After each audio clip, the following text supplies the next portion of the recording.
Okay, so I've noticed I kind of drag on when I do these, and I don't really have a set structure. But whatever, right? It's a little casual, a little informal. So I wanted to go over again some of the books that I have read, not to recommend them in like the other case, but just to bring up some things about them that I think are important. So let's start off with, just sort of review what I said before. Here's the book that I was talking about, Fantastic Voyage by Kurzweil and Terry Grossman. You see them there?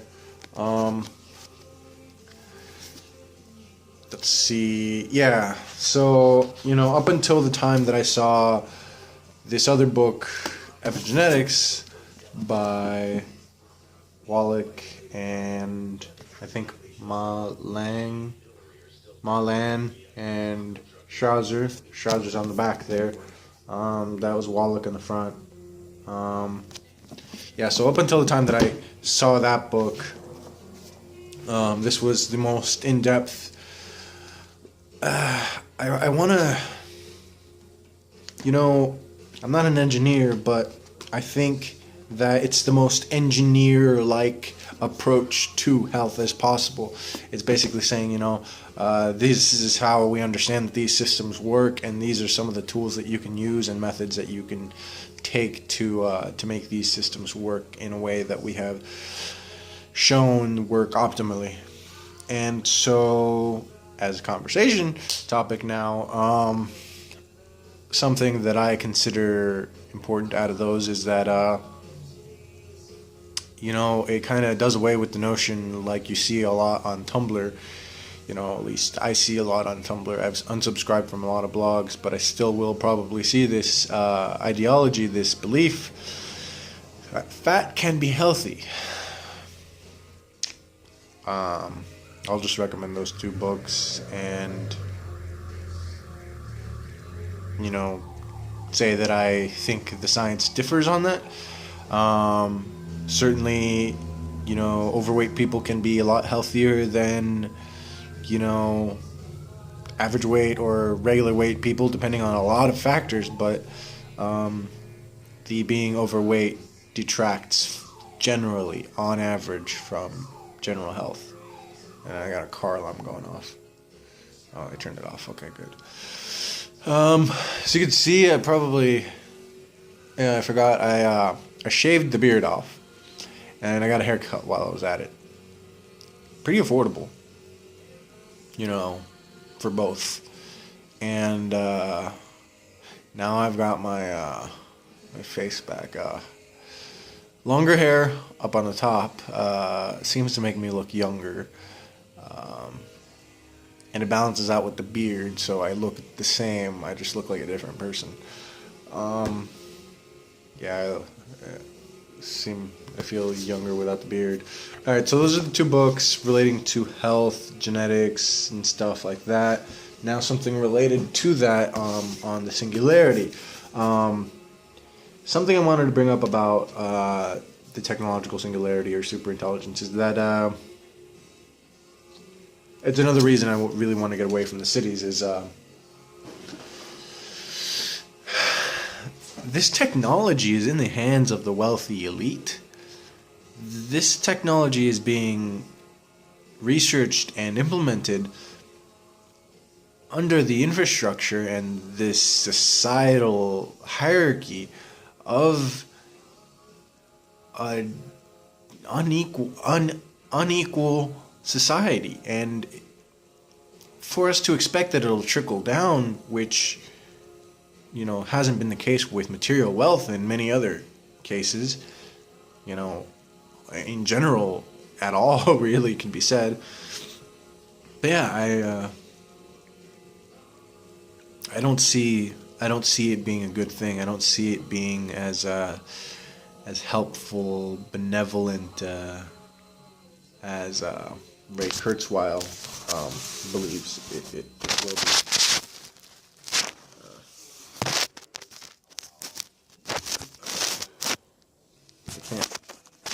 spot for this thing. Whatever, that's fine enough. So, yeah. Yeah, capitalism still runs things. There's going to be capitalism making the medicine more effective for the wealthy, and that lag is just too much.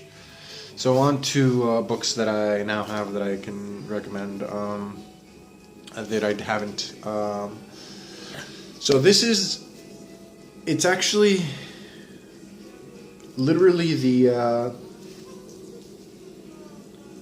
first book on physics that I ever owned. This is the original copy too. And it's called The Universe in a Nutshell by Stephen Hawking. And it's illustrated. So it's pretty easy to understand the concepts when they're illustrated. And it's pretty well written. It's not a heavy read. It's not a textbook. And it has a glossary. Yeah, so I recommend that. I know I recommended Brian Greene for string theory and Michio Kaku for general understanding of, there's a lot of overlap between Hawking's Greene and, Kaku. But yeah, so I recommend this as if your intro to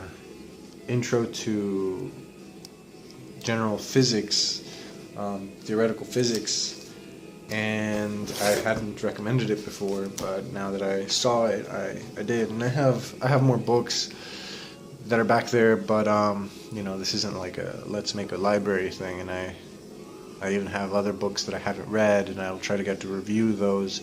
I still am reading Plato, but I slowed down after he started talking about censorship and how it should be a tool of the state in order to mold the culture to respect the gods and be virtuous and this and that. And it's like, I get he's trying to make a good case for something that he views as good, but he doesn't do a very good job at it. Anyway, so, and now on to the things that I think I'm going to need in the future. This is a book by Nader Khalili, Emergency Sandbag Shelter and Eco Village, and it talks about how to build these structures out of sandbag materials. You see that? Now the average structure, it's got the date that they bought it too. You can buy this yourself by going to Cal Earth in Hesperia, California, and see, in the flesh some of the architecture. So, like I was saying, the typical structure, it's big enough to walk in, obviously. It's big enough to live in, but it's still relatively small. One room, one node module is about 8 to 12 feet of interior diameter, using 14-inch to 16-inch wide bags, and can be built in 1 to 7 days by a team of 3 to 7, one of whom is trained in the system. I'm not trained. I haven't ever built this hands-on type of structure. And here you see the beginning of that structure.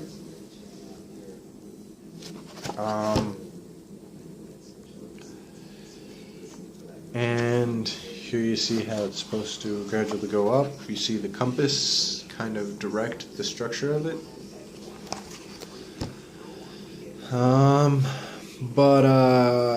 So 8 to 12 feet, and then you can interlace them, you can connect them with each other. But 8 to 12 feet is the average. When I went to Hesperia and I saw these, of course, Nader has already passed. You could see a picture of him in the back there, Nader Khalili, who, I'll read this off. Skipping through, Khalili has written several books, served as a consultant for the UN and a contributor to NASA, as well as directing Cal Earth Institute. For his work in earth and ceramic architecture, he has received awards such as Excellence in Technology from the CCAIA, Shelter for the Homeless from the UN, and HUD, Outstanding Paper from the ASCE, Aerospace Division for generating lunar structures, and most recently the AGA Khan Award for Architecture for Sandbag shelter prototypes. On that, NASA says Khalili's perspective on lunar architecture provides an interesting and thought-provoking contrast to orthodox scenarios. So before I say my last point, his work with the sandbag shelters, these earthen shelters, can be used in lunar colonies. It's been tested and proved that it could be effective. And yet you still see these like stereotypical orthodox futuristic models of like these things that have to get built on planet Earth and then shuttled, when we know how much the cost of fuel affects prices for these things. So it's unrealistic, and yet we have we have a working prototype for something that can be built out of the raw material available already there, the lunar regolith or the Martian regolith. Any planet that we go to that has livable circumstances that we can work with. So that's disappointing. NASA seems smarter than that, and it just shows that intelligence doesn't fuel the progress of science. It's money and interest, and that funding, it comes with strings attached. Alright, so yeah, my last point. Because Nader is already gone, this other structure, the vault type structure that you'll see in the largest house built at Cal Earth, going with solar panels and 2-car garage and everything, that's not in here. I kind of expected it to be, but of course I should have thought more rationally. He's gone, so he couldn't have written that into it, because it's more of a new type of architecture. So yeah, so that's disappointing, because that's the type of house that I wanted to build. That's the type of architecture I wanted to use. Something else I think I'm going to need is this. This was a part of my soils class curriculum, and I really liked it. It goes into detail about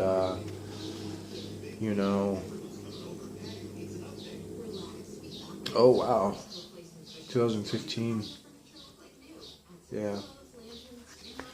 It goes into detail about mineral requirements, nutrient requirements for plants, and things like hydroponics. Says mineralization of organic matter. It's the basics, NPK, and then some. So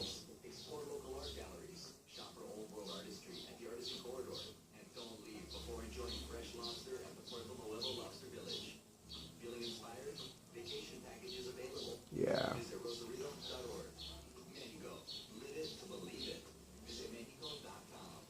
Some of these things I might need. For example, improving drainage, where the water table is within 6 feet of the surface. I might have to do something like that. I don't know. I don't know.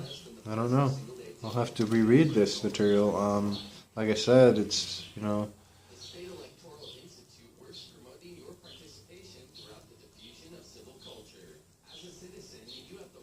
it's been over 2 years since I read this material, and you know, I was just learning it from a book rather than practicing it, so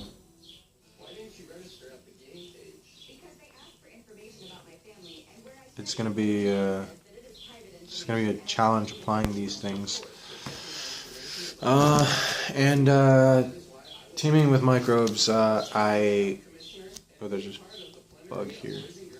I just killed a bug. Oh shit! How very un-Zen and non-Buddhist. How non-vegan, right? So I haven't finished reading this book. It was recommended reading for the same soils class, but I didn't finish reading it.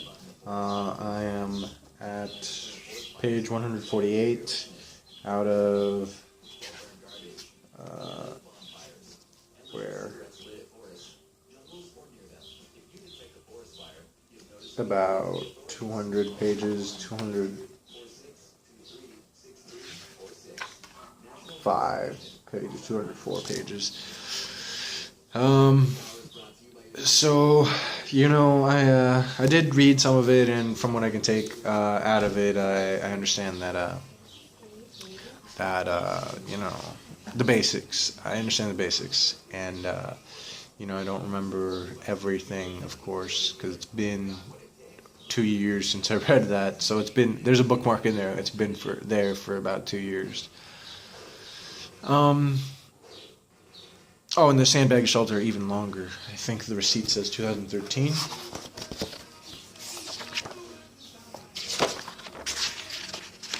What's it say? Yeah, 4th of May 2013. You know, right before I got stabbed.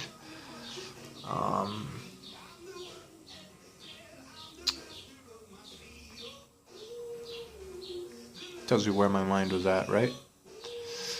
So, I'm at almost 18 minutes now. I think I'll cut it there. In the description, I probably won't be as accurate, considering, you know, I don't know. Maybe I will. I don't know. I'll somehow summarize this in text. I'll try to be, you know, more brief.